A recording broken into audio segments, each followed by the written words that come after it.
Good afternoon and welcome to the Investing with IBD podcast. It's Justin Nielsen here, your host, and joining me as always is Irusha Pires, a portfolio manager over at O'Neill Global Advisors. How are you doing, Irusha? I'm doing well, Justin. Okay, well, we've got a great show for you. We're going to be talking a little bit about whether this is a return of the rally, but before we do that, we're going to have a little return of the producers. Both Ali Coram and Alexis Garcia have acted as our producers at one time or another for the Investing with IBD show. So it's great to welcome them back. But in this case, they're going to be in the hot seat instead of behind the scenes because they are fresh off of a venture to Las Vegas for the CES show, and we're hoping that they can share some of the things that they learned from different companies there. So welcome to the show, ladies. Well, Yeah, it's thanks great so to much be for having back. us. Great to be back, turning the tables on us. Right, How fun. exactly. Yeah, so you did a lot of interviews and everything like that. So Ali, of course, is our multimedia content editor. Alexis Garcia is our multimedia content reporter, and they were tag teaming it. A lot of interviews that you had, and even better, you got to go to a lot of booths and just check it out. It was a very different experience for CES than the last 2 years. So Ali, maybe you can share a little bit about what it was like. Yeah, it was really great going back to the conference because we had COVID and then an off year. So this was our first time back in a couple of years. Alexis and I were actually in Vegas in January of 2020 before the world changed. Oh, right.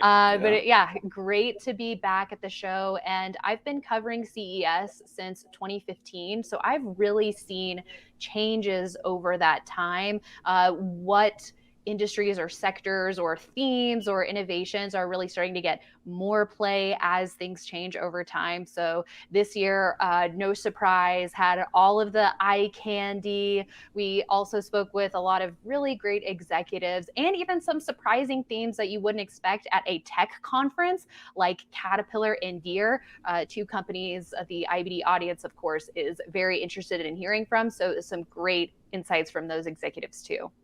Mm-hmm. And Alexis, how long have you been going to CES now? And what were your initial thoughts this one compared to others that you've been to? Well, actually, the one in 2020 that Ali mentioned was my first experience at CES, and then Okay. we tried to cover it virtually last year.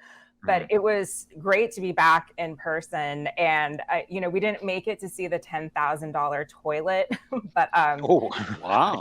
I did not hear about that one, man. yeah, that was all that anyone was asking me about. But no, it was really interesting in talking to some of the folks beforehand. You really see the footprint of the automotive sector really taking over that Right. show. I think, one of the guests that we talked to, if you think about how, Apple kind of redefined what a smartphone is, I think that's kind of what you're starting to see with cars right now. So I think that was really interesting. And also just a lot of how artificial intelligence and machine learning is being applied across all these sectors. I think everyone we spoke to brought up some sort of AI initiative that they're working on. So that was really interesting. And again, I think the other big thing that we saw kind of emerge last year, but carry over to this year, was the metaverse. Hmm. This is happening. And so we saw some really interesting use cases, of this. I think now as this technology is maturing a little bit, starting to see a little bit more legit use cases. I was able to demo the WebEx hologram glasses from Cisco, so you could have a virtual meeting, show 3D renders. It was pretty cool. It didn't seem gimmicky at all. So yeah, I think those were the two big things that stood out in my mind. Okay, so maybe we should dig. I mean, there's a lot thrown out there from both of you. Yeah, what didn't we cover? I know. I But mean, it was on the surface though. Let's go a little deeper. Maybe start out with the Caterpillar and Deere, because I remember just Oh, I being get it. blown Dig deeper. I get it. There you I'm go. with you. There you go. Good one. just start out with that because I remember last year just being amazed at how advanced they got. Walk us through what you saw in both of their booths. Yeah, so Deere was there in 2020, and Okay. and we interviewed an executive there, but that was like wow, Deere is at CES. Before that was kind of unheard of. And so they were back and bigger and better than ever with one of their machines that can spray crops. It has like these huge wings on it, basically, and all of these lasers, and can get really into the nitty gritty of what is a plant, what is a weed, and really helps. One of the things that they were saying is it can help reduce, I believe it was like fertilizer use by up to 60% by being able to get so precise. So clearly there's cost savings for the farmers there. There's environmental impacts to that as well. So that was pretty cool. And then Caterpillar, they had this huge mining truck there. Guys, I honestly don't even know how they fit it in the building.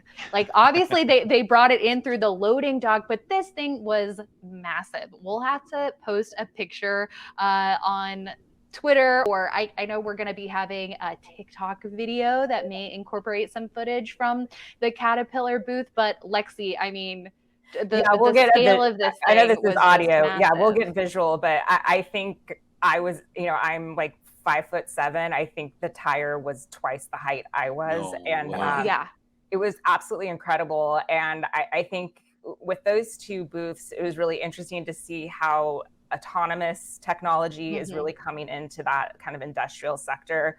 The other thing that was cool about the Caterpillar booth is they had setups there where you could go in, put on a headset, it was almost like playing a video game, but you could actually operate one of their machines that was like 2,000 miles away in Arizona. And they showed the live footage of it. It was really so is that how it's going to work? You're going to have people remotely and they're controlling the machines, or are the machines just going to kind of be like a Roomba and just do their thing? I mean, I talk about working from home, right? I think, you can see this being applied. Like, maybe I'm sitting here in my living room operating a mining machine in Australia that's digging for lithium or something. You're really kind of starting to see the emergence of those applications, and it's all it seems very science fiction-y, but it's happening right now. Right. And I was just going to say, just like with cars, you're seeing different levels of autonomy. It's kind of the same thing. Is it that assistance where you can take over, or is it fully automated? You don't need a human there. Is the human offsite? So I think you're seeing those different capabilities on display in full force, what we saw. Right. Now, what strikes me as a little bit odd, though, is you're talking about Deere and Caterpillar, and you got tires that are twice the height of Lexi. I thought this was the Consumer Electronics Show. I mean, like, what consumers are having these machines like in their living room, or controlling? Hey, I'm going to control my machine in Arizona. Like, what was their kind of? How do they get there? Yeah, that's a really great question. But I think, what they did a number of years ago was actually sort of rebrand it, and it is CES. It's not the Consumer Electronics Show. Okay. So I think they've really tried to move away from that. Like Schlumberger is now SLB, right? I mean, a little different, but a little different there. But they're moving away from consumer electronics. That is not, I would say, the core of what's on display. There's a huge business and technology perspective to this show, which has been really cool to see, and I think really great for our audience. Maybe they're taking cues from what there's hunger for from the investor community, and going back to having keynote speakers like NVIDIA, Netflix, and we're really seeing sort of the pivot to these other areas. And industrial is a very hot sector right now and could really weather the storm of the recession in 2023. So I think it only makes sense for them to have as big of footprints as they did at this show.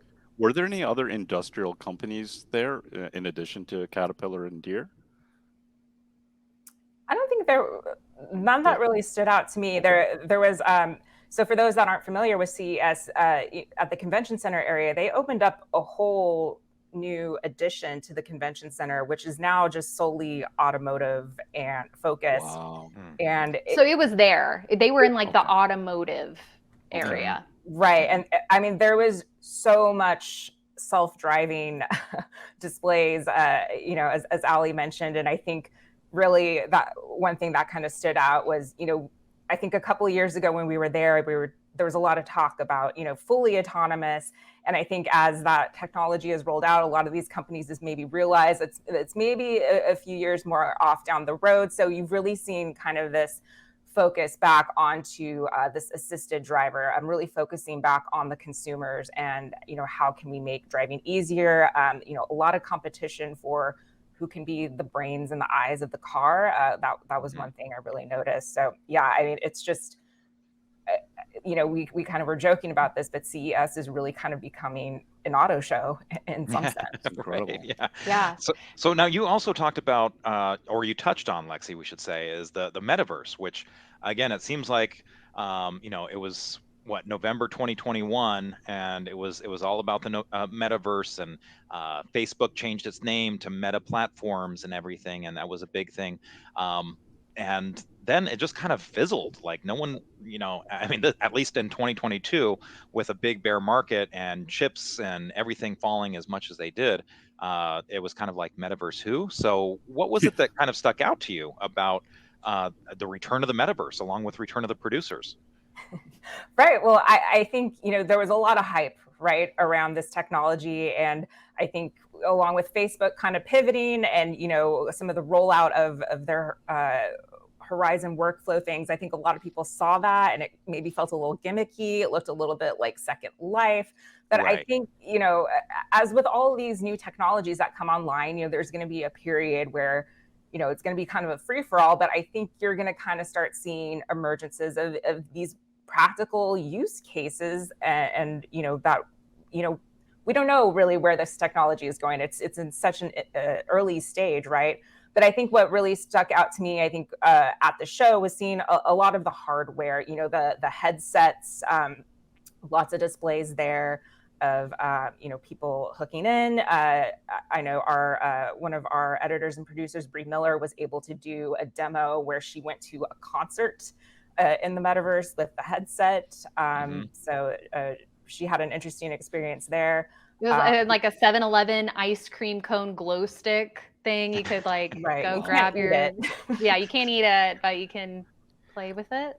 Are the Yeah. headsets getting a little lighter now? Because that was one of the things, with the Oculus ones. It's when you put it on, it's like, wow, this is really amazing when you start moving your head around and it's just picking everything up digitally. But it gets a little uncomfortable. Yeah, Have they started to get a little lighter? Yeah, I think you're kind of seeing advances in that, but it's still the technology is still a little bit cumbersome, at least in my opinion. You had to have somebody kind of help you put it on and kind of walk you through. But again, I think as we kind of see more iterations and more people adopt this and kind of become more comfortable with it, I think you're really going to start seeing more applications. And I know a lot of businesses are really exploring and excited of how this can really expand their footprint. And, I think the big thing is how can they directly, meet consumers where they are and get that engagement and feedback. And was it more like virtual reality or augmented reality? Because it seems like a lot of things have been shifted more towards augmented reality, where it's just kind of enhancing and adding a little bit more, but you're still more in real life versus kind of immersed with the virtual reality.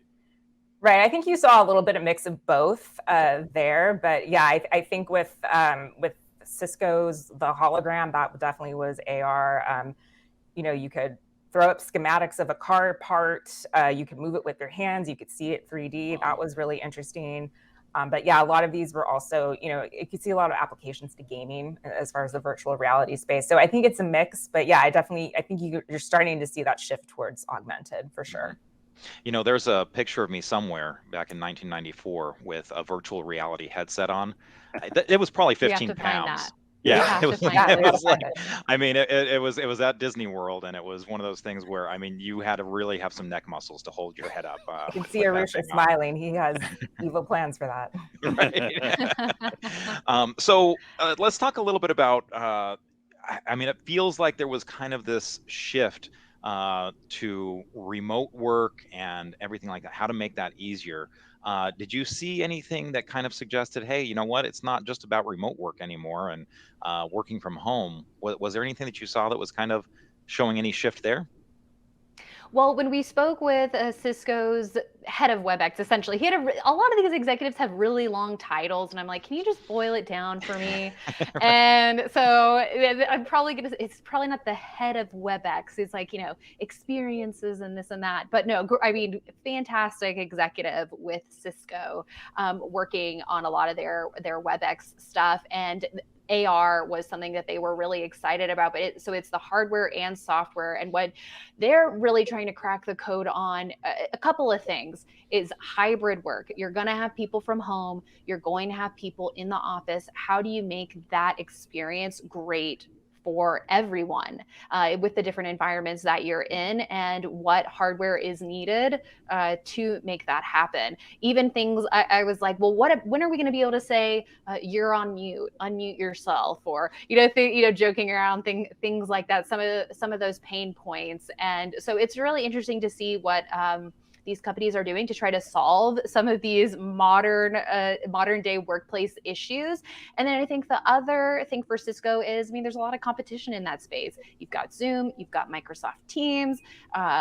So they're really trying to integrate with other offerings. So they want to be integrated with Slack. They want to be able to integrate with Teams. They want to be able to have a platform that isn't just confining you, that how can it be flexible for business needs? So that's something that we saw up close and personal that they are working on. And then applications wise, Lexi's exactly right. Being able to 3D model a race car, right, or medical scientific research. Those are some other applications outside of your day-to-day sort of humdrum meetings where you're just discussing things verbally or sharing presentations, which that is important too, seeing the visuals. So they're also thinking about how can we make whatever we're going to see in the future as easy as something today that's, just, share your screen for your slides. What is the sort of the next iteration of that in the future? So that could be pretty interesting to see.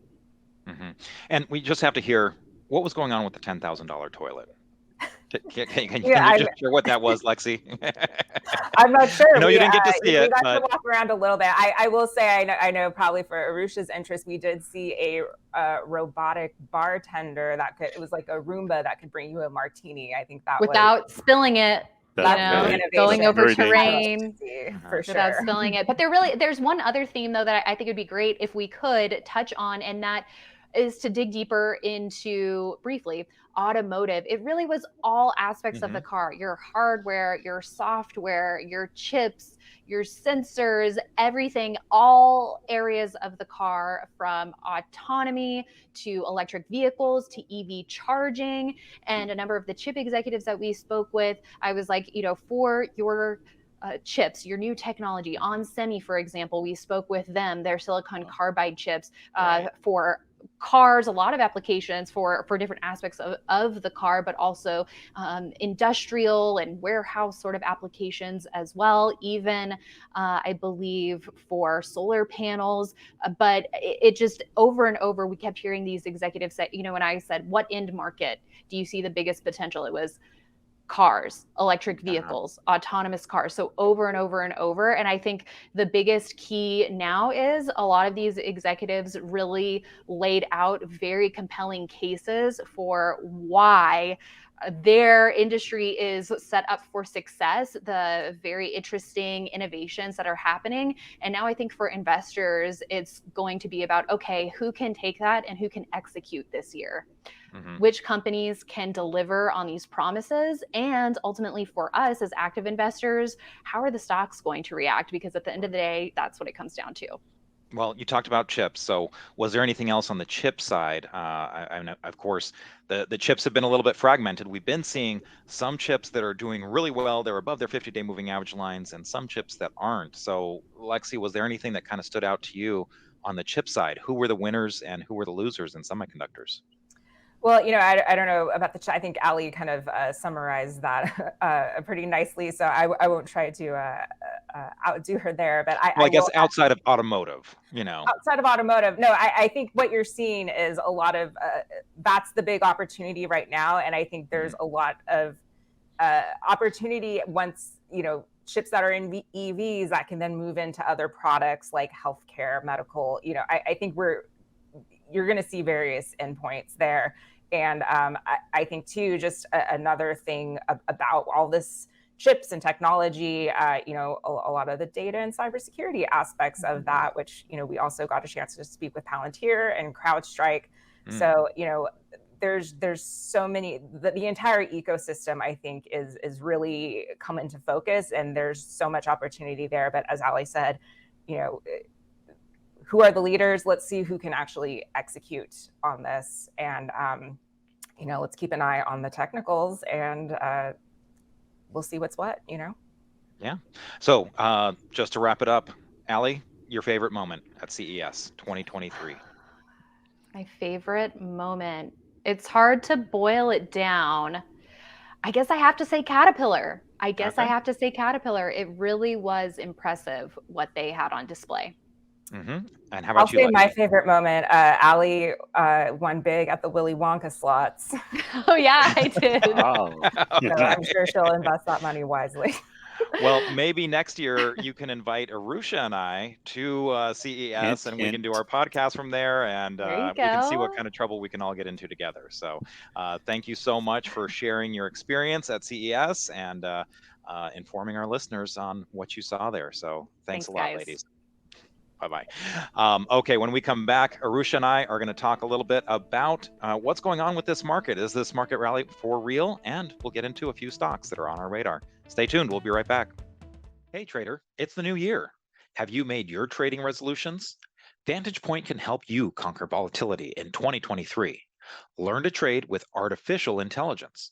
Visit www.freestockcoaching.com and discover how to predict market trends 1 to 3 days in advance with up to 87.4% proven accuracy. No matter which way the market moves, Vantage Point's patented AI can give you a massive edge. Visit www.freestockcoaching.com and learn how to dominate the stock market in 2023. That's www.freestockcoaching.com.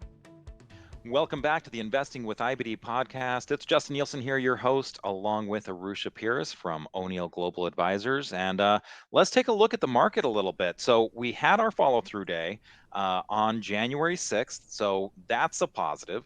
Now, the big question is, will this one stick? I mean, we had Jeffrey Hirsch on the show from Stock Traders Almanac, the podcast before. That was a great kind of layout of what could be in store for this year. And he had some very positive comments, double-digit gains that usually follow bear markets. So I think there's reasons to be excited, but is it too early, too soon to know? What's your take, Irusha? A lot of times it is at this point too early to know, which is why we have the follow-through day, which is why we have these kind of signals that are as objective as possible to help us get in and not let our emotions get the best of us. Because I want to say, like, even at the bottom of any kind of market, usually your emotions, even if you've been doing this for a long time, it's probably not leading you in the right direction.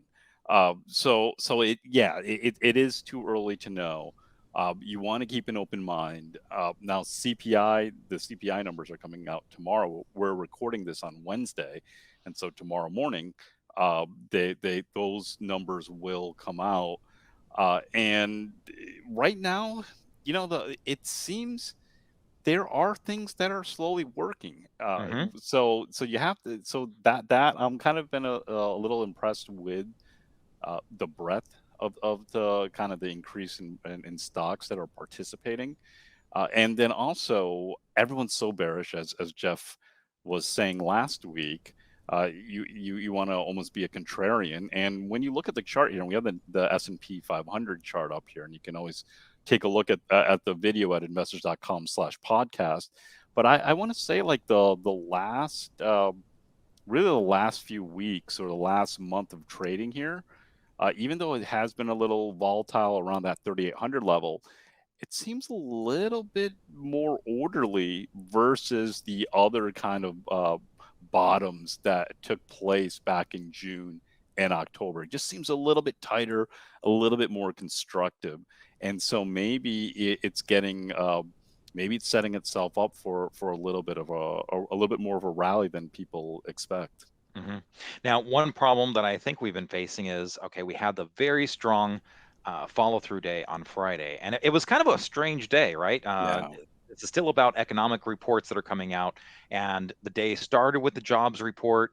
It was looking strong at the open, went negative for a little while, and then the ISM services report came out, surged, into the close, and then Monday we had another great start, but then a reversal. And it felt like today, as strong as the day was, there seemed to be like a lot of reversals in individual stocks. Is that something that you're finding with some of the strongest leaders out there? Kind of a little bit of a hesitancy, especially at, I mean, here we are on the indexes at prior areas of resistance, right ahead of the CPI report. Is Yeah. is that a concern?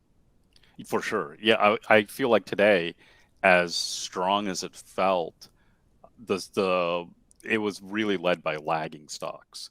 Mm, And stocks, it was almost a reversion to the mean. Stocks that had gotten hammered, they had their moment in the sun. One of the top stocks in on my screen was Dutch Brothers, ticker symbol BROS, and that was up 9% today. It was almost up 10% mhm. intraday, I think. And this, if I switch over to the weekly chart, I mean, it's been a pretty tough. It's been a tough 6 months for this stock. It's been gotten hit quite a bit, and so I want to say, but when I look at the year to date, it's year to date. We're only in the second week, right, Right. of this year. It's already up almost 27% year Jeez. to date. Right. So Uh-huh. so it just seems like those were the type of stocks, the ones that aren't really earning too much money, that are really expensive. I mean, Dutch Brothers has a PE ratio of 234. And it seemed like those were the ones leading, and so it made it really kind of tricky, this market, where the ones that were doing well, they were kind of doing those downside reversals today. Yeah, and another thing that has been kind of interesting is it's a little bit of a return to the Nasdaq. While the Dow Jones Industrial Average has been the one to watch lately, especially since the October lows, which, by the way, coincided with the CPI report. As did Yeah. I think the top coincided with another CPI report. But here we are. The Dow Jones Industrial Average was leading, but now the Nasdaq, at least in terms of since the follow through day, it seems like that's been the one that's had a little bit heavier move to the upside, a little bit stronger. So do you think that there's a sector rotation? I mean, we've been focused on a lot of these industrial stocks, but is this going to be a little bit more return to the tech? I don't know. I mean, I think it's a little too early to tell for that, too, because there aren't tons of tech stocks that are right near new highs, breaking Right. out, and they're kind of no overhead supply, and so they're kind of free in the clear to kind of trend well. It just seems like a lot of them look more like the Dutch Brothers, where they've been hammered. They're hmm kind of they fell maybe so far below the 200-day moving average or the 50-day moving average, and they're coming back up to those to test them again. So like, yeah, the Qs, I pulled up the Qs here, year to date for the Qs, 4.23%. For the diamonds, DIA, which represents the Dow Jones, that's up 2.5%, right? I mean, I, hmm I want to say only. I mean, it's a pretty good start for the Dow Right, Jones right. too.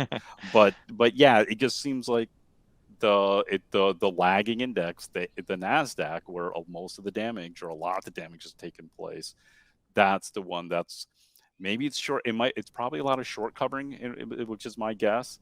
I mean, hmm I want to say like Carvana was up. Let's see, Carvana was up only 24% today, right? So You can't I mean, even see it because the chart is so exactly, compressed because of how exactly. demolished it got. Yeah, Uh, so yeah. I feel like we saw a number, or even what Bed Bath and Beyond, right?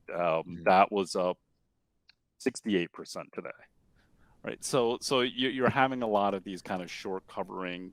A little bit of news comes out to the positive side, or something, or maybe they're going bankrupt, they're cutting some jobs and stuff like Mhm. that, and it's kind of running in the shorts and forcing them. And actually, Bed Bath and Beyond right now is up another almost 20% after hours. Wow. Mhm. But this is obviously this is not a stock that we would consider, in a long time. But it got hammered so much. It's 88% off its 52-week highs. It got hammered so much that you're having these kind of vicious reversals, and it's up 166% for the week this week, and it's only Wednesday. Yeah, right.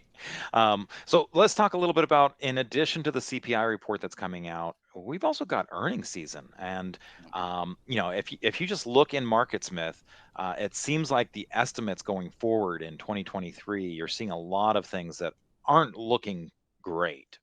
So I feel like the last couple earnings seasons, it's really been about the companies kind of getting ahead of the game, lowering expectations enough so that when the earnings season comes around, they could actually try and surprise with, oh, we weren't as bad as we thought we would be. What's your projection for this earnings season?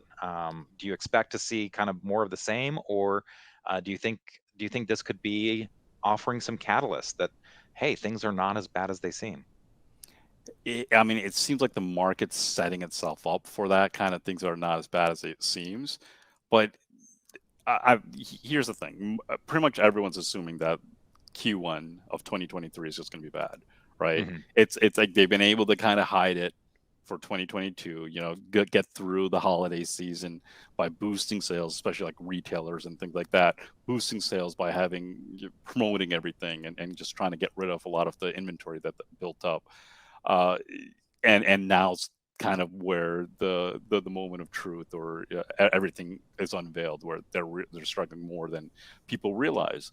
But that's kind of the consensus for everyone. So kind of like what Jeff was saying last week, everyone is assuming the first half of 2023 is going to be bad. That maybe it's already baked in the charts, right? And this is all, we'll just have to wait and see. But we're going to get a good idea. I mean, JP Morgan, I just pulled this chart up right here. Just broke out of a flat base over the last couple of days, right? And it's been trending well. And the XLF, for the most part, over the last few months, has been acting pretty well. So I'm not sure. I never know. I never try to guess how these stocks are going to how they're going to report. Are they going to hit their earnings or not? I always look at the reactions, right? And that's going to tell me that's going to give me the kind of information that I need. So we'll find out, especially on Friday, when a lot of the JP Morgan and a number of these other financial firms report. Right? We'll find out a little bit more how they do. Yeah. So I think, and just kind of reading between the lines, I sounds like we're still looking at a time where we need to be patient. We need to let that market tell us, hey, what direction are you truly going to be in? I mean, we're seeing some promising green shoots, but it's probably too early to declare victory at this point. So we have to kind of wait. And you often use the phrase, let the market pull you in. So we are seeing some more setups out there. There were certainly a number of reversals this week so far. The CPI could add some volatility to the mix. But any kind of game plan that you have, what kind of things are going to tell you, hey, you know what, this one might be for real, or are you going to still play it light? Maybe one more test of that 200-day moving average line, another kind of drop, and then you get more interested. Well, it's funny. I'm not looking at the indexes to kind of tell me. It's more the individual stocks, and so there have been some stocks that have been acting well. So it really has slowly pulled me in. I have a couple of pilot positions right now because I'm being extra. I'm still being cautious because I want to see if I can get traction. So for some of those stocks that I bought, I am actually getting a little bit of traction. So really, in any kind of rally that turned out to be a pretty good rally, those first few weeks, if it's not obvious and we're not already in a pretty strong market, I go in light, I'm slowly pulled in, and then all of a sudden, every few days, there's another opportunity to buy another stock. And then every few days, another opportunity. And then within a few weeks, 3 to 4 weeks, all of a sudden you're like, wow, I'm pretty invested. in this, and then the market takes off, right? And all of a sudden you start seeing some progress. So the first 3-4 weeks, as you're getting invested, you're still unclear because you're making a little bit of progress, but you're not making that much progress that you know that it could easily give it all back. But finally, once it gets going after that first month, now you're like, wow, I'm glad that I kind of listened to the market and slowly got pulled in. Yeah, and that'll be the key test, because before we would have kind of like the strong month in like March or in July through a little bit of August, and then things would fizzle. So we'll just have to see how things end up. Are they continuing to get strong if this rally is for real, or do we run into that resistance again? So when we come back, we're going to talk a little bit more about some of the individual stocks that are on our radar and how we might be handling this rally on the individual stock level. Stay tuned, we'll be right back. Hey trader, it's the new year. Have you made your trading resolutions? Vantage Point can help you conquer volatility in 2023. Learn to trade with artificial intelligence. Visit www.freestockcoaching.com and discover how to predict market trends 1 to 3 days in advance with up to 87.4% proven accuracy. No matter which way the market moves, Vantage Point's patented AI can give you a massive edge. Visit www.freestockcoaching.com and learn how to dominate the stock market in 2023. That's www.freestockcoaching.com. Okay, welcome back to the Investing with IBD podcast. It's Justin Nielsen here, your host, along with Irusha Pires, O'Neill Global Advisors portfolio manager.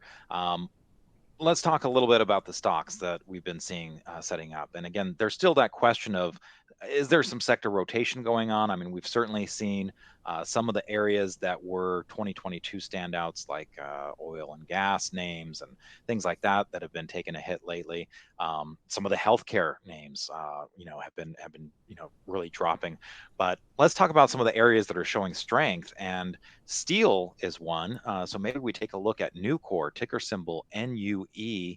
And of course, for those of you that are listening to this, we do go over some charts, and sometimes we'll mark them up and talk about some different levels, and you can always find that at investors.com/podcast. I should also mention that since we had Ali and Alexis on earlier, speaking of videos, be on the lookout for some of those videos that they're going to have dropping throughout the next few days from their time at CES, both on their YouTube channels at investors.com, and it sounds like they're hitting all the social media, TikTok, and you name it. But let's get back to Nucor and steel. So we've got a nice cup base here. And, one of the things that's been a little bit tricky, I feel like, has been the volume. Volume's been lacking in some of the individual stocks, but I feel like with Nucor, if you switch over to the daily chart, we at least got some very strong volume here recently. And as we cross that 150 level. So what's your take on this one? Yeah, I'm not sure if it's necessarily a nice cup. Right. It is starting to build some kind of cup, and it's been having some trouble around that 150-ish type of area, a little bit less than that, and it's starting to make a little bit of progress there. So yeah, it got past kind of that 147, 146 area, made a little bit of progress a month ago, came back in, tested, found support on the 200-day moving average, and now is right back up near that 154 area, trying again. So it's slowly kind of making its progress here. I still think the jury's still out, right? It came down on higher volume. Last time it tried to get up to 154 and then came back in and tested that 200-day. Yeah, they had a 6.1 million shares traded right there. It's a pretty big increase in volume. It's coming up on a little bit less volume, a little bit higher than average, as you said, Justin. So maybe if it pulls back again on lighter volume, it might be able to set up, maybe find support around that 147 area that it broke through. It's broken through a couple times now. So it's starting to act a little bit better. Relative strength lines right near 52-week highs, and so it has a chance here. It has a chance, but I think that the jury's still out on with this stock. Right. And what I like about some of these bases that I'm seeing recently is you've got some very deep bases. So if you hover over that base in MarketSmith, this is one of the features I really like. The pattern recognition, it it does the calculation for you. And 47%, I mean, that's pretty deep. And you can see it happened very quickly. This wasn't just like a long drawn out drop of 50%. It happened pretty quickly. But now that we're rounding out, and I guess what interests me is when you've got a base that is that deep, but then it starts tightening up. So, it kind of comes up and then it comes down again, but it doesn't fall as much. It comes up, goes into new high ground, comes down again, gets support at the 200-day moving average line, just really doesn't give up a lot of those gains that it made. And that, I guess, that action of getting tighter as opposed to how wide and loose it was before is constructive. But as you said, you kind of almost have to let it play out a little bit. Is this going to be tight here? Is it going to make some progress, or ideally, does it kind of drift off right here, and then you kind of have this completed tight pattern that it can really break out of.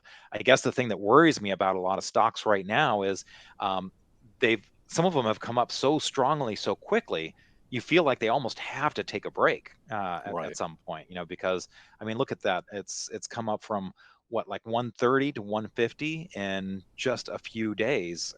So you start wondering, okay, does it just have to pause a little bit? It's already 10% almost above its 50-day moving average line, and it just crossed it 2 days ago. So. Yeah, it does this fall in the category of some of the other stocks that we've seen over the last week, where now it's not exactly in the same category because this has been working on some kind of base, but when you look at a lot of the other stocks that were rebounding very powerfully, but they were already hammered for a long time, right? As a more reversion to the mean, is this more of a beneficiary of that? So I'm not sure if it is necessarily, but it has that kind of 5-day run that it's had here kind of looks like those. I mean, in the last week, it's up like 7%. Year to date, it's up over 17%. It needs a little bit of a lighter pullback. But as you said, if it keeps getting tighter and tighter, and we used to, years ago, Justin, when we did a seminar years ago, and one of the presentation I gave, the topic I gave was faulty to constructive, right? It just kind of goes through this process, and the stock gets more and more constructive, gets tighter and tighter, and then eventually kind of works out when everything kind of lines up. So maybe that's, like you said, maybe that is what's happening to Nucor, and it just might need a little bit more time.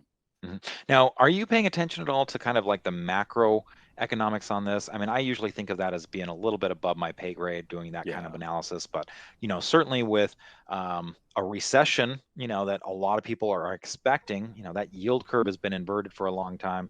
The hikes have been to such a degree that it's expected that it's going to cause some type of recession. The hope is that it can be a soft landing, but usually you don't think of steel and industrial stocks doing well if a recession is coming. But on the other hand, you've got China over here that's basically shifting away from their zero tolerance COVID policy, a lot more opening up.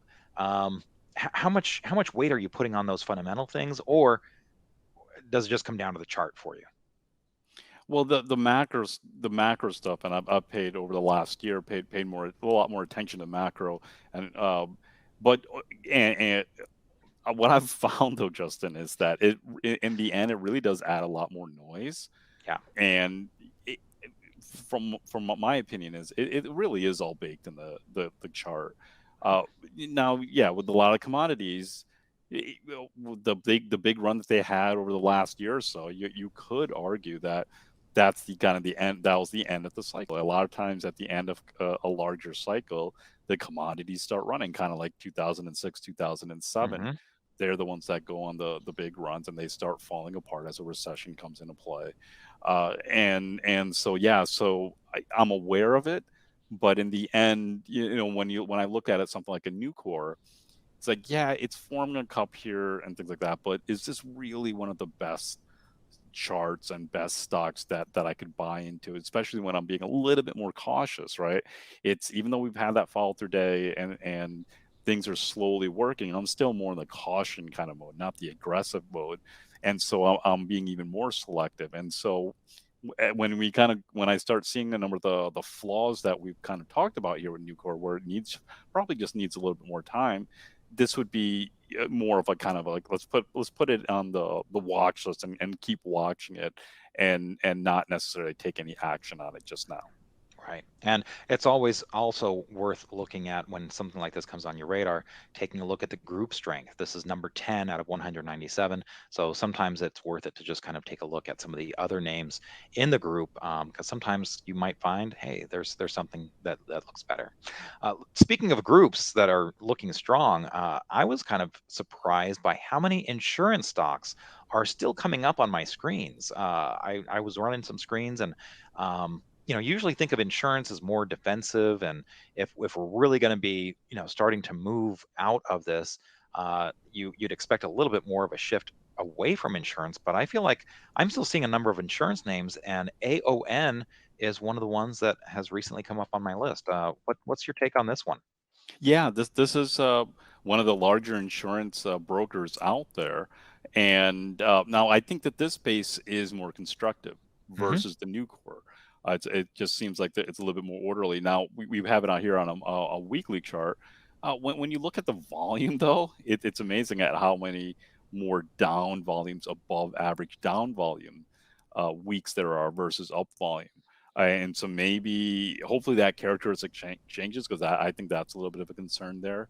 Uh, it did undercut and kind of reset the base, so I think that's a positive. You had a little bit of a shakeout there, and this is going to be a little bit slower mover. Now, getting more towards kind of the macro theme, or kind of the bigger picture, with interest rates rising, a lot of these insurance companies, both the providers and the brokers, they should benefit from the rises, because they can take all those premiums that we pay Right. for. First, they can increase the prices on the premiums, but Hmm. then take all that money and then invest it in bonds that are now paying more of a yield versus a year ago. And so they are set to make more money. And the market has been, and which is why a lot of these insurance companies have been doing pretty well over the last year, because the market anticipated that as they saw rates started to increase. Hmm.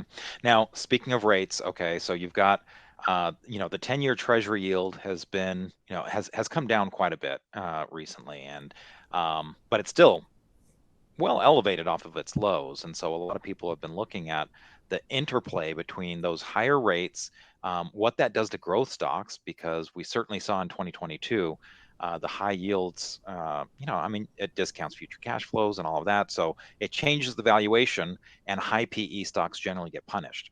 Now, Aon is a PE ratio of 23. Nucor that we just looked at was 5. So is PE ratio something that you're taking into consideration? I feel like um, as much as the high PE stocks were getting punished in 2022, I feel like there's a little bit more forgiveness out there right now. Yeah, maybe right now, right? Right, right. Yeah, It's that can so always hard. change. It's so hard, because these markets don't trend that well, that it Hmm. seems like every 4 to 6 weeks it reverses and changes its mind and does something else. So yeah, I am paying a little bit more attention to towards the PE, and trying to be in stocks that are profitable, right? And actually, uh, they have like shown a nice little history of earnings and things like that, and not buying the stocks that we were buying in 2020, where Yeah, we're going more on the story and the sales, and right. the kind of the game changing potential. So yeah, I think the markets have forced all of us to become a little bit more conservative with our picking, just because the environment's changed, and the previous kind of stocks, the previous leaders, they're no longer leaders. They've been hammered over the last year and a half. So yeah, so I am paying a little bit more attention to that, and there will come a time when you start seeing it reverse again. But it just seems like a lot of those stocks just need a lot of time to really repair. Hmm. Now, on the fundamental side, it's worth mentioning that Aon here has an EPS rating of 92. That means it's outperformed 92% of all the other companies out there in terms of its earnings per share growth, both on the current last few quarters and the annual method. But also, it's worth noting that EPS growth rate of 14%. That's it's not spectacular, but that's decent, and the earning stability is Yeah, 3. So yeah, it's again, I that's probably not unusual for an insurer, but a 3, the lower the number, that number goes from 1 to 99 on the earning stability, and the lower the number, the more stable the earnings are. So the fact that this has got such a high EPS rating and a fairly decent earnings growth rate with that kind of stability is something that is pretty impressive.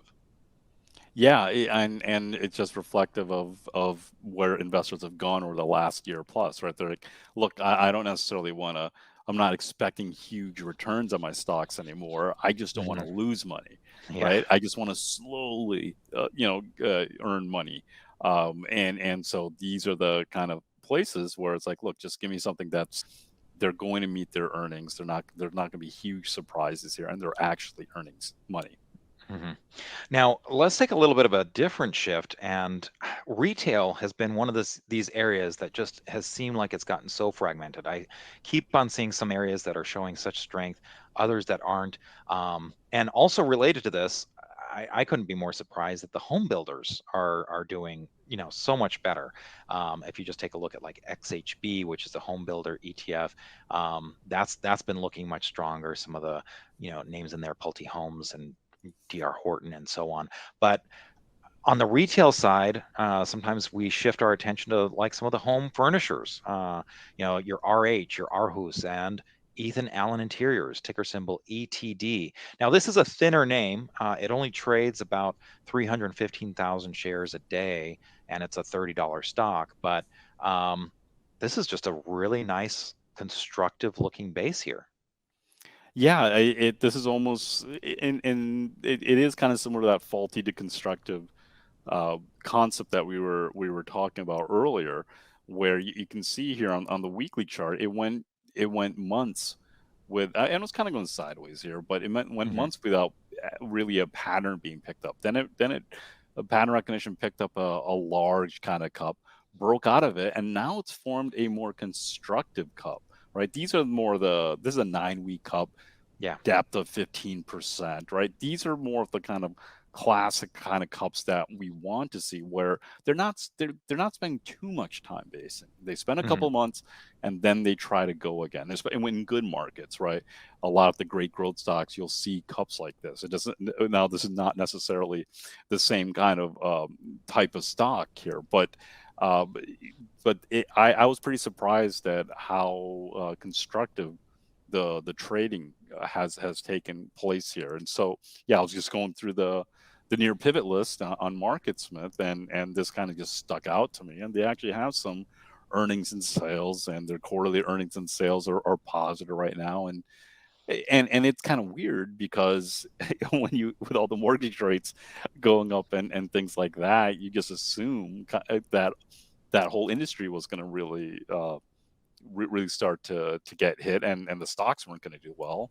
But the market always has, it's always looking forward, hmm and I guess it's saying like, okay, maybe people aren't going to buy new houses. They'll hang on to the one they have. Maybe they'll just refurnish that, use the money that they have to refurnish it instead of buying a new house. And you're Upgrade, huh? starting to see that. Yeah, yeah. And you're starting to see the charts Upgrade the there. inside rather than the Exactly, location. exactly. Yeah. But to your point, one of the things I think that just really stuck out to me about that previous base was that it had a 30% depth, which that didn't bother me too much. But the Right. handle was 21% deep. It just seemed like so excessive. Yeah. But then, as you mentioned, this one is just nice, tight, much shorter.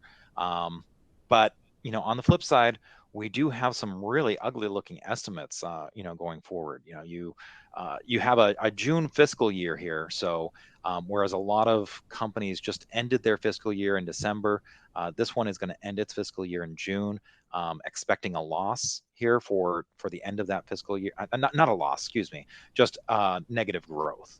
So Hmm. not growing as much. You see that -9% for the estimate.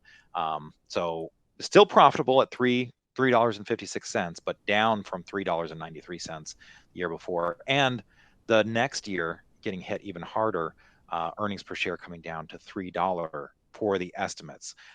So again, we're seeing a lot of this where the estimates are coming down. You're seeing the earnings, but the profits kind of fall a little bit. that's kind of anti-can slim, right? Where you want to see growth, you want to see those blue numbers, you want to see the big numbers. So how do you kind of reconcile that with the setups being in these areas that don't necessarily look like they will be able to sustain those growth numbers? Yeah, so really kind of the concept of can slim is, look, when the markets are when everything really isn't lined up, and when you aren't seeing a lot of great growth stocks lining up, you shouldn't have too much exposure to the market, right? Mm. So really kind of the way I reconcile is, I notice an Ethan Allen, I've added to a watch list, but I'm not necessarily buying it at this point. I'm just noticing, wow, there are a number of home furnishing stocks that have been acting, they're starting to act a little bit better. Maybe I should do more research into them. So that's kind of how I do it, where really a lot of times when the markets aren't, are struggling, or still trying to figure out, they might not necessarily be going down, but they're now trying to figure out, okay, is this uptrend going to work? Mhm. That's where you get a little bit of exposure, and you're kind of letting the market slowly pull you in, and you're being that much more selective. So maybe as opposed to like a 2020, where things were working really well and you're making a lot of progress and you have a lot more room to play with, right? You have more profit to play with, right? Yeah. Maybe at that point I might have taken a shot at this, right? Where it's like, Yeah. oh, this looks pretty good. Let me try to take a little bit of shot to see if I can get something out of this. It kind of like I tried that like with a Redfin, Mhm. where in 2020, where it's like, it kind of lined up, formed a base. I tried it and it worked really well. But in this kind of market, it's like, nah, let me try some stocks that I believe, I understand the stories a lot more. The numbers and these numbers actually look pretty solid. But Yeah. as you said, this is a little bit more thin, and the market capitalization's under $1 billion for Mhm. this one. So it's like, let's just put it on the watch list and observe and see if there really is if this rotation continues, because a number of the home stocks, as we spoke about earlier, have been doing well. Does Mhm. that continue? And is this really the best one of the group to really be in? Yeah. And to your point, look, 2020, you could get away with not having as much discipline. Right. You kind of you could throw your shot out there, and almost everything was working, so it was not too punishing. That's not quite been the market that we've been in lately. So thanks so much for your comments here, Arusha, and your analysis as always. And thank you also to Ali and Alexis for joining us. And remember, you can just be on the lookout for their continued coverage of their time in Las Vegas for the CES show. We'll be back next week, and we're going to have David Keller, Chief Market Strategist from StockCharts.com. He's doing some great analysis all the time on different stock charts, and so it'll be great to kind of pick his brain a little bit to find out what he's seeing in the markets and with individual names as well. So we hope you join us for that next week. Thank you so much for watching the show this week, and we'll see you next time. Take care. Make sure to subscribe, rate, and review our podcast if you haven't already. We'd really appreciate it. You can also send us your questions and comments to investingpodcast@investors.com. We would love to hear from you and may use your comments on an upcoming episode.